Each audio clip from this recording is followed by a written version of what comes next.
everyone, welcome to Vyas IAS. So this is your day 65 of mission UPSC 2027. आज हम लोग class 9th का last chapter कर रहे हैं जिसका नाम था हमारा चैप्टर नंबर 5 डेमोक्रेटिक राइट्स.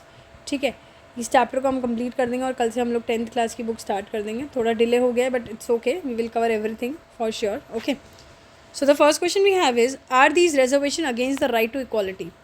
कि ये जो रिजर्वेशंस हैं, रिजर्वेशंस दी जाती है किसी को भी कास्ट बेसिस पे एजुकेशन में जॉब के अंदर दी जाती है, क्या ये इक्वालिटी के अगेंस्ट नहीं है? जो राइट टू इक्वालिटी है, जो कहता है कि हर किसी को इक्वल अपॉर्चुनिटी मिलनी चाहिए, तो isn't this contradicting the right to equality? तो ये क्वेश्चन ये था. आंसर्स देखते हैं. Reservation in India are often debated in the context of right to equality article 14 to 18 of Indian constitution. आप सबको पता है कि रिजर्वेशन जो है इंडिया में कहीं ना कहीं राइट टू इक्वालिटी वाला जो एक्ट है जिसमें आर्टिकल 14 से लेके 18 आते हैं, जो हमने पढ़े हुए हैं वो सारे इसके अंदर आते हैं. However constitution itself provide a harmonious balance between equality and affirmative action. But constitution खुद एक बैलेंस प्रोवाइड करने की कोशिश करता है, जो भी इक्वालिटी है और जो भी अफर्मेटिव एक्शंस लिए जा रहे हैं उन सब के बीच में बैलेंस मेंटेन करने की. First we will see is arguments that reservations are against the right to equality. देखो कि ये राइट टू इक्वालिटी के अगेंस्ट नहीं है, इसके क्या आर्ग्यूमेंट्स हैं? अगर हम लोग कह रहे हैं कि हाँ ये अगेंस्ट है और हाँ ये नहीं है, तो क्यों है और क्यों नहीं है? तो पहले हम देख रहे हैं कि कैसे रिजर्वेशंस जो है राइट टू इक्वालिटी के अगेंस्ट नहीं हैं. ठीक है, arguments that reservation are against the right to equality. Sorry, पहला हम लोग देख रहे हैं बेसिकली आर्ग्यूमेंट्स जो रिजर्वेशन इसमें है कि हाँ अगेंस्ट है राइट टू इक्वालिटी के. ठीक है, पहला पॉइंट हम ये देख रहे हैं. देखो आर्टिकल 14 जो है, जो कहता है इक्वालिटी बिफोर लॉ कि कानून के सामने सब बराबर हैं, तो ये आर्टिकल 14 वायलेट कर रहा है. किस तरीके से? Some argue that reservation provide preferential treatment. कि रिजर्वेशन क्या करता है? कुछ प्रेफरेंशियल ट्रीटमेंट, प्रेफरेंशियल मतलब कुछ प्रेफरेंस दे देता है कुछ लोगों को. ठीक है, उनकी कास्ट बेसिस पे या उनकी क्लास बेसिस पे, which contradict the idea of equal treatment under the law. तो कहीं ना कहीं जो ट्रीटमेंट है भाई इक्वालिटी बिफोर लॉ, वो कहीं ना कहीं यहाँ से कॉन्ट्रोडिक्ट हो जाती है, क्योंकि कुछ ना कुछ प्रेफरेंशियल ट्रीटमेंट दी जाती है. कुछ लोगों को प्रेफरेंस ज़्यादा दी जाती है on the basis of their caste और even on the basis of their class. ठीक है, दूसरा पॉइंट है मैरिड वर्सेस सोशल जस्टिस. देखो क्रिटिक्स ये आर्ग्यू करते हैं कि रिजर्वेशन कहीं ना कहीं कॉम्प्रोमाइज़ कर देते हैं मैरिट बेस्ड सिलेक्शन. जिन बच्चों के मैरिट मान लो मैरिट में अच्छे नंबर आ रहे हैं, बट सिंस रिजर्वेशन दे रखी है SC ST या कोई भी कास्ट को, तो उनके सिलेक्शन पहले हो जाते हैं कम नंबर परसेंटेज आने पर भी. तो कहीं ना कहीं मैरिट बेस्ड सिलेक्शन चीज़ें तो कॉम्प्रोमाइज़ हो रही है ना. वो लोग तो बेचारे पढ़ रहे हैं फिर भी नहीं मिल रहा सिलेक्शन, तो कहीं ना कहीं एफिशिएंसी इफेक्ट होती है जॉब्स और एजुकेशन में. Caste based perpetuation. देखो instead of eliminating caste distinction, caste के जो डिफरेंसेस हैं उसको एलिमिनेट करने की जगह रिजर्वेशंस कहीं ना कहीं कास्ट आइडेंटिटीज़ और बढ़ा रहा है. कहीं ना कहीं सोशल और पॉलिटिकल डिवीजन बढ़ रहे हैं. क्योंकि कास्ट डिवीजन हो रही है, कास्ट बेस्ड क्योंकि जो परपिचुएशन है वो बढ़ रहा है. डिस्टिंक्शंस जो करा जा रहा है एलिमिनेट करने की जगह वो बढ़ रही है, री-इन्फोर्स कर रहा है. ठीक है, इकोनॉमिक बैकवर्डनेस इग्नोर. कि कुछ ये लोग कुछ ये भी आर्ग्यू करते हैं कि रिजर्वेशन कहीं ना कहीं किस चीज़ पे बेस्ड है? कास्ट पे बेस्ड है, रादर देन कि इकोनॉमिक स्टेटस क्या है. हो सकता है कि यार लोअर कास्ट के ऊपर फिर भी बहुत पैसा हो, पर भी ये चीज़ें नहीं देखी जाती इकोनॉमिक स्टेटस क्या है, सिर्फ ये देखा जाता है कास्ट क्या है, जिसके कहीं ना कहीं इनइक्विटेबल बेनिफिट्स हैं. इवन दो जो लोग कास्ट चाहे लो कास्ट हो बट स्टिल बहुत पैसे वाले हैं, फिर भी उनको मिल जाता है रिजर्वेशन. क्यों? क्योंकि वो उस पर्टिकुलर कास्ट से बिलोंग करते हैं. तो कहीं ना कहीं एक इनइक्विटेबल बेनिफिट्स मिल रहे हैं सबको with in the reserve categories. ठीक है, समझ आ गया. अब आर्ग्यूमेंट्स जैसे हम जिसमें कहें कि रिजर्वेशन कहीं ना कहीं नहीं है अगेंस्ट, कहीं ना कहीं ये राइट टू इक्वालिटी को फॉलो करता है, वो है हमारा आर्टिकल 15 का 4th नंबर का क्लॉज और एक आर्टिकल 15 का 5th नंबर का क्लॉज, जो स्पेशल प्रोविजन देता है वीकर सेक्शन के लिए.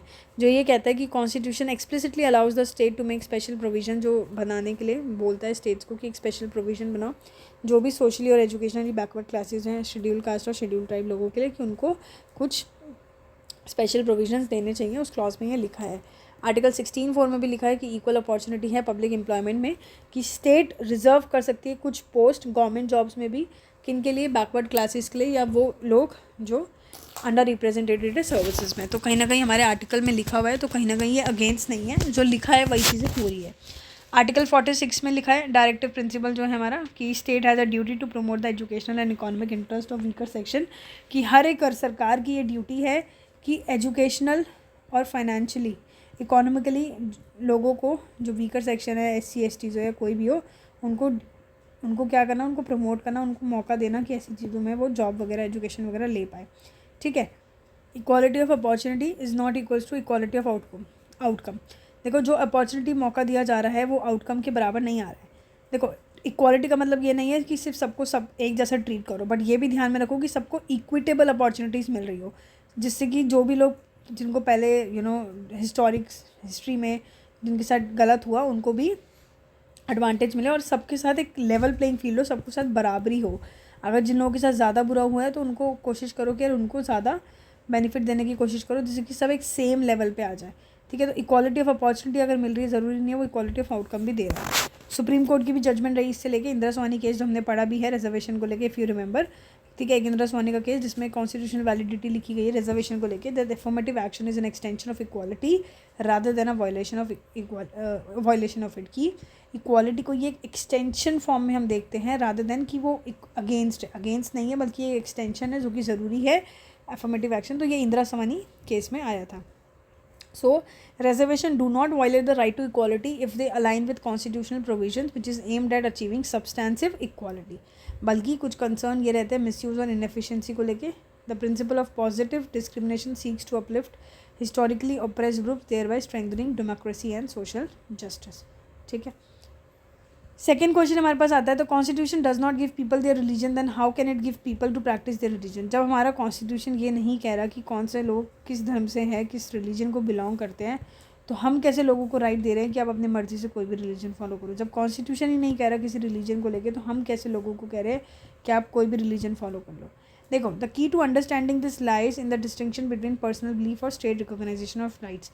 इसमें डिफरेंस हम इस तरीके से समझ सकते हैं कि एक पर्सनल इंसान, कोई भी एक इंसान, एक इंडिविजुअल क्या बिलीव करता है कि उसके कौन से धर्म फॉलो करना है, उसके बिलीफ पे भी डिपेंड करता है। साथ में ही स्टेट, कोई भी सरकार उस राइट को किस तरीके से रिकॉग्नाइज़ कर रही है समाज में, वो भी एक चीज़ है। जैसे कि कॉन्स्टिट्यूशन ने रिकॉग्नाइज़ किया है बट बनाया नहीं है, नॉट क्रिएट्स रिलीजन। कॉन्स्टिट्यूशन ने रिकॉग्नाइज़ किया है that constitution does not give anyone their religion. Constitution ने किसी को धर्म नहीं दिया कि आप हिंदू हो, आप मुस्लिम हो, सिख हो। रिलीजन कहीं ना कहीं एक मैटर है, आपके पर्सनल फेथ, आप अपने ट्रेडिशंस के हिसाब से, अपने बिलीफ के हिसाब से फॉलो कर रहे हो। ठीक है, जो प्रिडेट कर रहा है कॉन्स्टिट्यूशन को। हाउएवर कॉन्स्टिट्यूशन ने नहीं बना के दिया है। However the constitution plays a role in recognising and protecting an individual right to practice the religion freely. Constitution ने रिकॉग्नाइज किया है, सिर्फ कॉन्स्टिट्यूशन ने रिलीजन नहीं दिया है। कॉन्स्टिट्यूशन सिर्फ ये रोल प्ले करता है कि वो रिकॉग्नाइज़ करने में, आपको आपकी पहचान दिलाने में, इस तरीके से कि आपकी अगर कोई राइट वायलेट हो रही है तो उसको प्रोटेक्ट करे और रिकॉग्नाइज़ करे कि आपके पास हक है कि आप कोई भी रिलीजन फॉलो कर सकते हैं, कि कोई कल को आके आपको सुना ना दे। ठीक है, so role of the constitution protecting rights not creating belief. देखो, कॉन्स्टिट्यूशन का सिर्फ ये रोल है कि राइट्स को प्रोटेक्ट करना, ना कि बिलीफ बनाना। बिलीफ क्रिएट नहीं करें, राइट्स को प्रोटेक्ट करने का काम है। सो कॉन्स्टिट्यूशन डज नॉट डिफाइन और इम्पोज एनी रिलीजन। ठीक है, कोई भी रिलीजन नहीं बताता, बल्कि ये इंश्योर करता है कि हर एक इंडिविजुअल के पास फ्रीडम हो कि वो कोई भी फॉलो कर ले, रिलीजन प्रैक्टिस कर ले, प्रोपोगेट कर ले उनके रिलीजन, बिना किसी डर के, बिना किसी डिस्क्रिमिनेशन के। कौन कौन से आर्टिकल में ये लिखा हुआ है? आर्टिकल 25, 26, 27, 28 जो कहता है freedom of conscience and the right to profess, practice and propagate religion. हमने 10 बार पढ़ लिया ये। Right to religious denomination to manage their own affairs, no force taxation for religious promotion, के लिए कोई टैक्सेशन वगैरह कुछ नहीं, ऐसे ज़बरदस्ती नहीं, और कोई भी तरीके का रिलीजियस इंस्ट्रक्शन, फ्रीडम है religious instruction in certain educational institution. इस तरीके से हमारे आर्टिकल्स ये लिखे हुए हैं। So constitution role is not to give people their religion but to protect their right to follow it freely. ठीक है, why does the constitution protect religion? क्यों कॉन्स्टिट्यूशन हमारा रिलीजन प्रोटेक्ट करता है? कॉन्स्टिट्यूशन इसलिए हमारा रिलीजन प्रोटेक्ट करता है सो दैट अगर कोई भी बिना लीगल प्रोटेक्शन के अगर रहा तो कहीं ना कहीं हर जगह क्या होगा, लड़ाइयाँ होगी, प्रोसिक्यूशन होगा और एक्सट्रिक्शंस होगी हैं इंडिविजुअल और रिलीजियस ग्रुप में। तो कॉन्स्टिट्यूशन ये कोशिश करता है ये सब चीज़ें ना हो।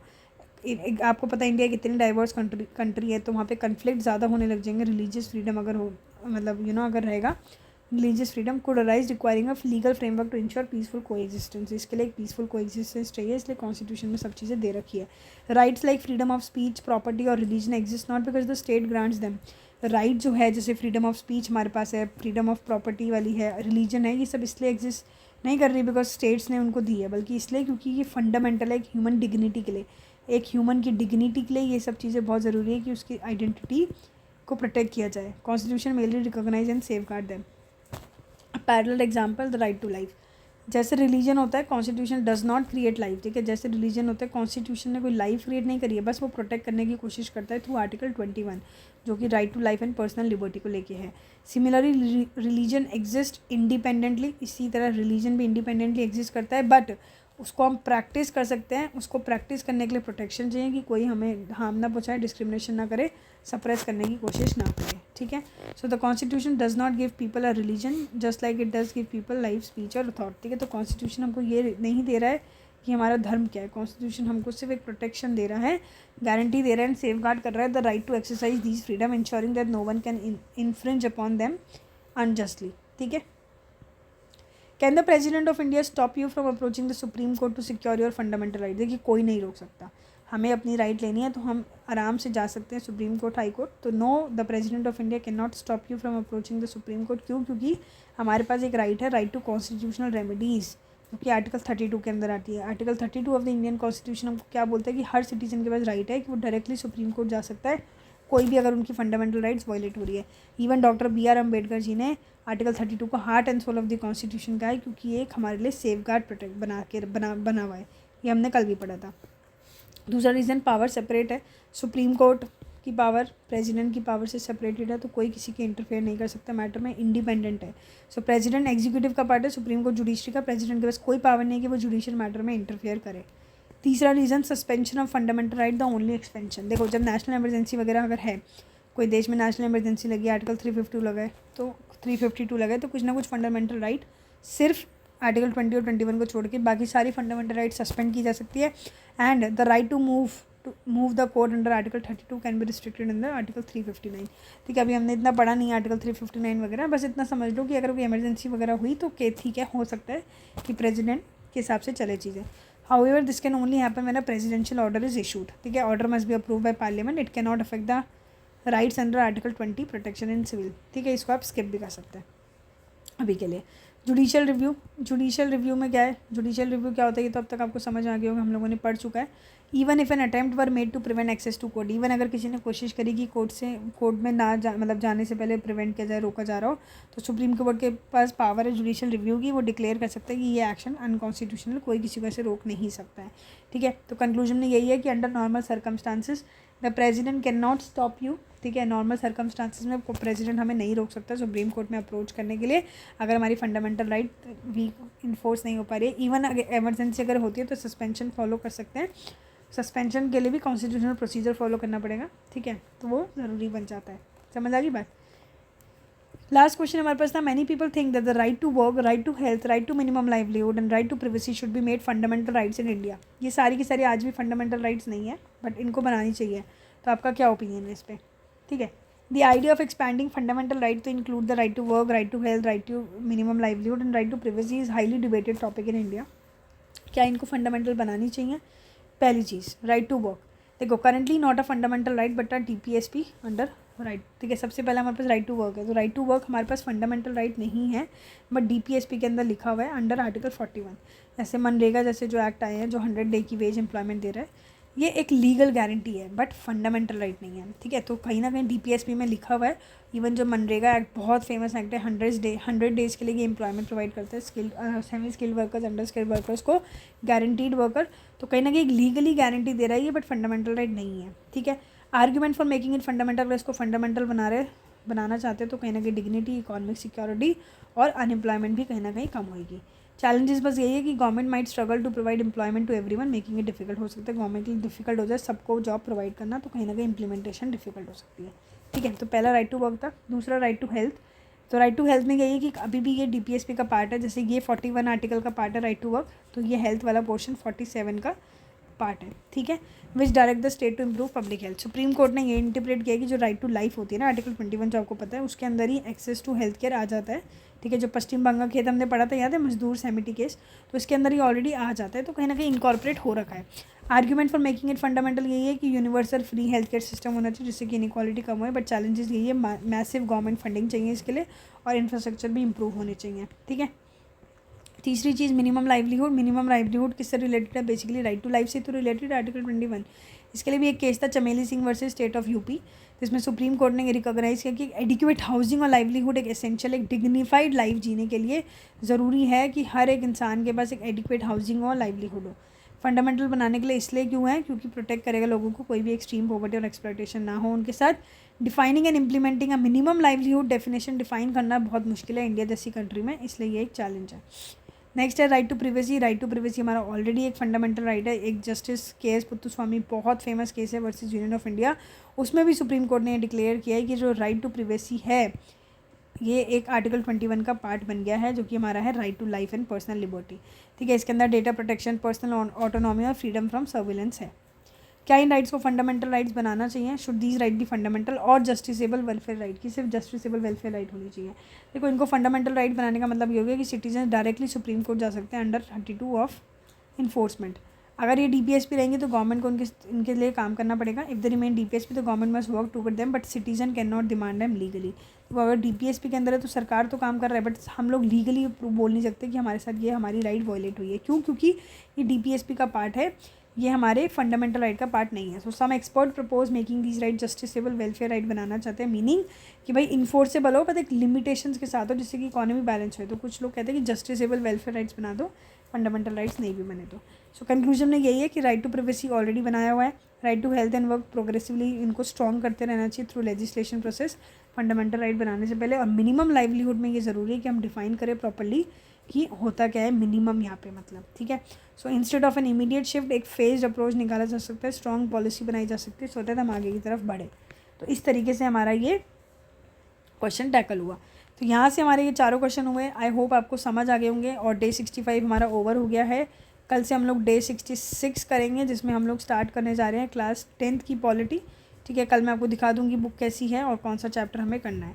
सो मिलते हैं हम कल के टारगेट के साथ। All the very best, take care guys, good night.